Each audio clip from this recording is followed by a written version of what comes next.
Meesho versus celebrity images పెట్టి video create చేసి upload చేస్తున్నాను, నా ఛానల్ మానిటైజేషన్ అవుతుందా అనేసి అడుగుతున్నారు. ఇది యాక్చువల్గా ఒక్కళ్ళే అడిగారండి, కానీ నేను ఇలాంటి వీడియోస్ చాలా చూశాను ఇన్స్టాగ్రామ్లో అవనివ్వండి. అంటే లైక్ సెలబ్రిటీస్ వేసుకున్న డ్రెస్సులు, దేంటి ఫ్యాంట్ కాస్ట్ ఎంత, షర్ట్ కాస్ట్ ఎంత, లేదంటే లేడీస్ అయితే ఆ శారీ కాస్ట్, డ్రెస్ కాస్ట్లు, ఆ ఇమేజెస్ పెట్టి లైక్ మింత్రా అని ఇట్లాంటివన్నీ ఏవో చాలా రకాలు ఉంటాయి కదా. సో ఇలాంటి ఛానల్స్ నేను చాలా చూశాను. అది అలాంటి వీడియోస్ పెట్టొచ్చా అనేసి అడుగుతున్నారు, మానిటైజేషన్ అవుతుందా అనేసి. సరే, ఈ డౌట్ చాలామందికి ఉంటుంది అన్న ఉద్దేశంతో నేను వీడియో చేస్తున్నాను. అడిగింది అయితే ఒక్కళ్ళే.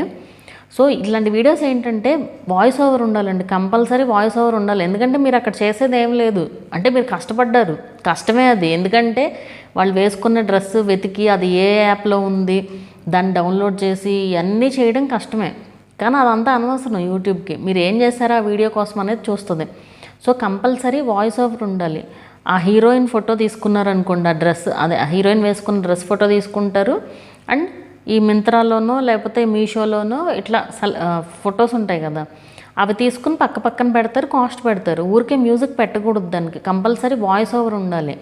వాయిస్ ఓవర్ ఉంటేనే అది వ్యాలిడ్ అనమాట యూట్యూబ్లో. సో కంపల్సరీ వాయిస్ ఓవర్ పెట్టే చేయండి మీరు. అంటే ఏం మాట్లాడతాం అలాంటి వీడియోస్ కనుక్కోవచ్చు. ఈ డ్రెస్ మీషోలో అయితే ఇంత కాస్ట్ ఉంది, మింత్రా ఇంకా వేరే యాప్స్ ఉంటాయి కదా, చాలా వాటిల్లో ఉంటాయి సేమ్ డ్రెస్సులు. సో అట్లా కాస్ట్లు డిఫర్ చేస్తూ దాని గురించి ఎక్స్ప్లెయిన్ చేస్తూ కూడా చెప్పొచ్చు మీరు. అండ్ వాయిస్ ఓవర్ ఇస్తే కంపల్సరీ మానిటైజేషన్ కూడా అవుతుందండి. అంటే ఒకవేళ ఇమేజెస్ విత్ వాయిస్ కాబట్టి రీయూజ్డ్ వచ్చే ఛాన్సెస్ ఉంటాయి ఇలాంటి కంటెంట్కి.